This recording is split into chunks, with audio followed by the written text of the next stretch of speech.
This right here is the original Zimaboard. Like the Raspberry Pi, it is a single board computer, but it differs in a number of ways. First of all, this thing is not a ARM device. It uses an Intel Celeron CPU. The hardware is good, it's expandable, but this here isn't what we're talking about today. We are talking about the Zimaboard 2.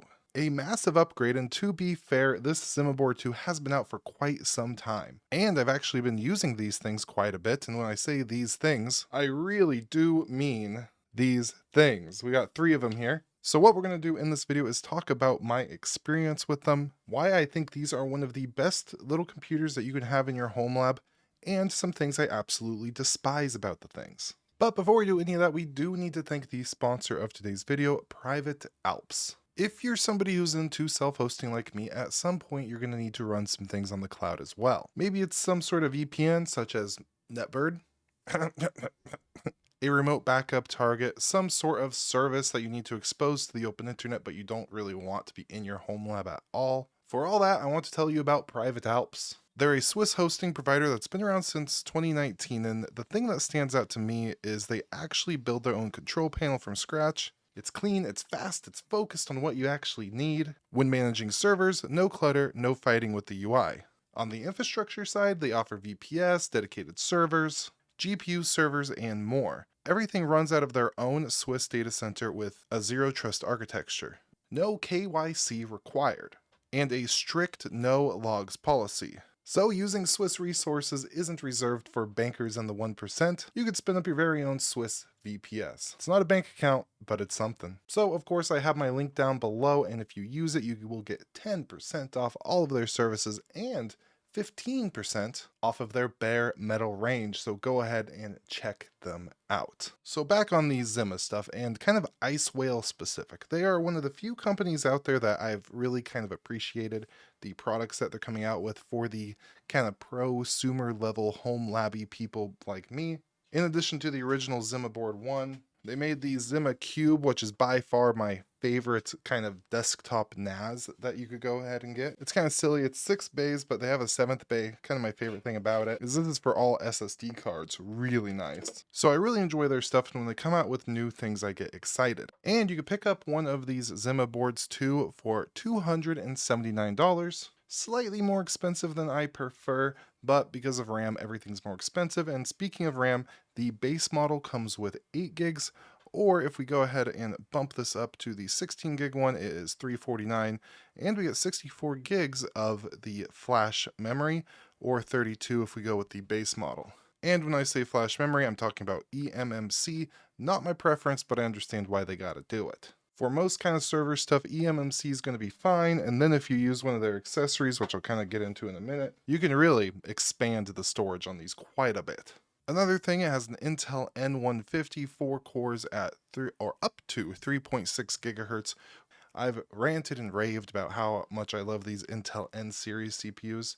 Big performance boosts compared to the Celeron, still not crazy performant. I mean, it's a low power system. But the thing I really like about it is the QuickSync. It has one of the best budget CPUs that you can get for QuickSync or hardware transcoding for things like Plex, Jellyfin, so on and so forth. As I say this, I do have to admit the N100 is kind of becoming out of date.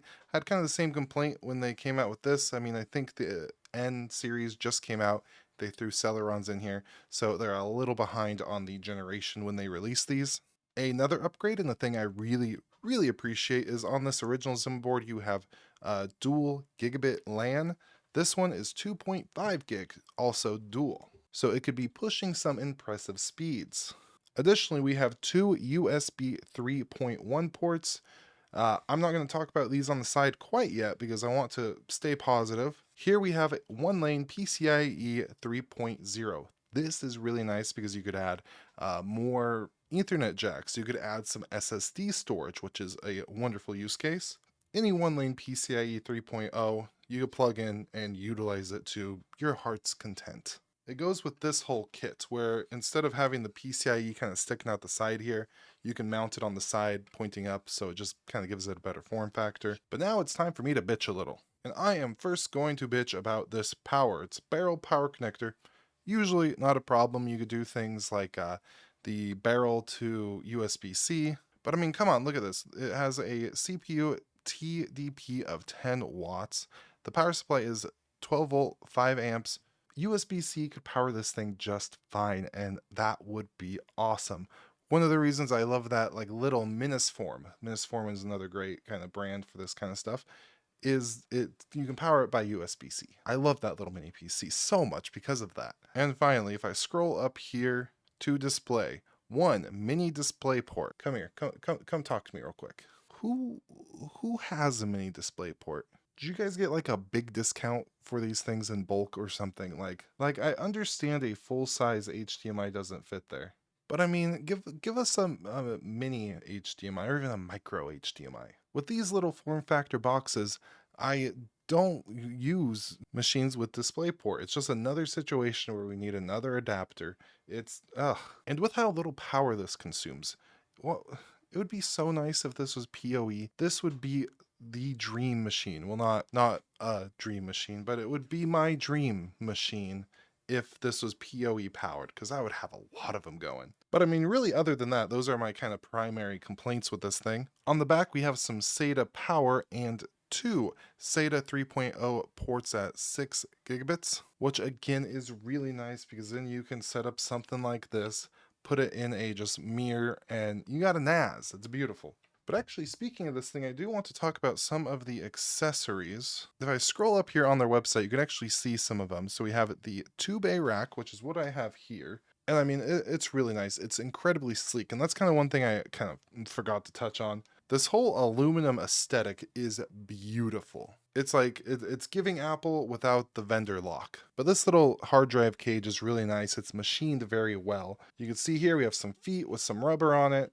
It actually mounts the hard drives with these little screws here on the side. And then we have those SATAs with the power just going right into the actual hard drives. From there, they have an adapter here for 12 bucks. Oh yeah, and it comes in this box like case thing, which is kind of cool, but yeah.